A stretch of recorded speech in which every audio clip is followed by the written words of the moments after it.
And those charges, if I can ask, and those charges are for what? In relation to a murder. Both charges are murder charges. But I thought there was a separate charge with a firearm and all kind of thing like that. Well, the allegation is that a firearm was used in committing the offense. So that is one separate incident. That is the one that he was originally charged for. Right. About 2 weeks later, he was charged for another murder. And that is the one that we have not made a bail application for him yet. Now, why you have now? May I ask why you have not made it yet? Is there a special time that you're waiting to make it, or you're waiting for some other information? Exactly, other information. The police have indicated that is a matter with the video and voice recordings. And the voice recordings. That is the indication. Whether or not it is true, the judge has ordered that the disclosure should be made on the 15th of December, with a view for us to go back to court on the 19th of December. Providing that we have service of those documents, we will review them and form, and seek to make a bail application on the 19th. So it is a possibility that we will make the application on that date. Now, I'm glad you said that, because at least Caribbean Fever and Fever Eyes is up to snuff. Kartel remanded into custody again as his defense wait for video and voice evidence from prosecution no later than December 15th, and that is word.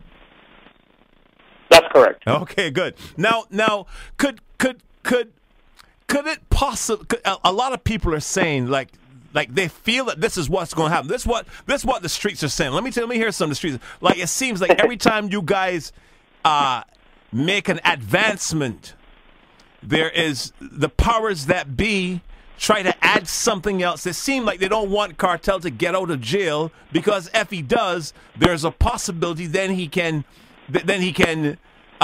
stay on top of his charges a little bit better, and also you can make some money. Some people feel that this is being done to deplete his financial pockets, that he will not be able to afford you to represent him. Am I hitting the nails on the head? Am I hitting the nails on the head, or what?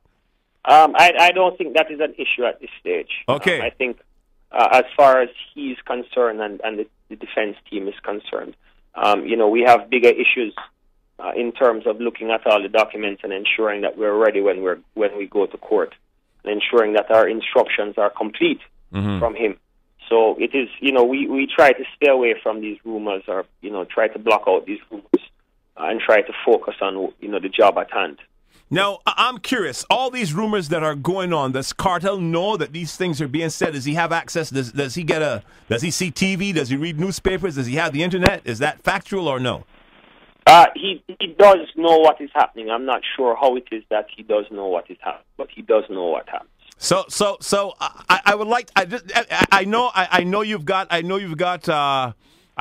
lawyer-client privilege. But if you can give me a little peep squeak, when he came out the day after he was supposed to have break out of jail, and one police died by a heart attack and all this stuff, when he walked out and you saw him, I mean, did he know that the rumors out there that he broke out of jail and one police died of a heart attack and all this thing? Did he know that next morning? He did hear, and in fact, the entire Jamaica, as far as I'm concerned, did hear that this was a rumor. But we were in court and he was in court, and we did what we had to do. So it is not something that we are allowed to sidetrack us. Wow. One more thing before we go. A lot of people, the prosecution is saying that one of his houses were burnt down. And when they arrested him, they went to his mother's house and talked about this house that was burnt to destroy evidence and all this stuff. Now, is that factual that one of his houses were actually burnt to the ground? I'm not saying that he did it, but was that factual, or this is just hearsay too? We haven't seen any documents or anything that says that is in fact true. Wow. I do know that they were carrying a story that there was some burnt remains that were found in a house as well. We have seen nothing to support that allegation. You know, I'm glad that Caribbean Fever has you on the air because, you know, we get these, and this is the reason I'm glad that you picked us as one of the mediums to bring this information across because of the credibility and the ratings that we have to reach the masses.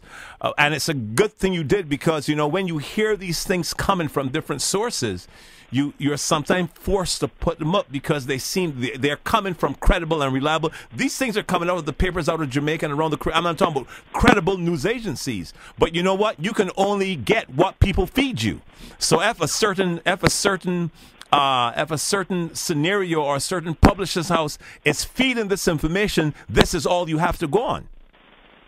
Yeah, I appreciate that, and I think that what we all need to appreciate as well is that he is a human being. At the end of the day, you know, he is Adisha Palmer, you know, and we need to appreciate that and respect his rights. Well, sir, listen, I thank you very much, man. Christian Tavares-Finson, say hi to your dad, Tom, for me. And you know what? And your brother and your mom. I had the opportunity of work. I had the opportunity of working with your mom, Miss Breakspear, on several occasions. And as I said, you know, Junior Gong, good friend, did a lot of shows with him. So enough respect, man. I wish you the best with the case. And when you speak to Kartel again, tell him that the original rude boy, Dahved Levy, says hi. No problem, David. Thank you very much, sir. Good. Thank you very much. Okay, thank you very much. Caribbean Fever 107.5 WBLS. Let me hear some Kartel right now. Let me go. Before you can them, just one day. You can't bad me up.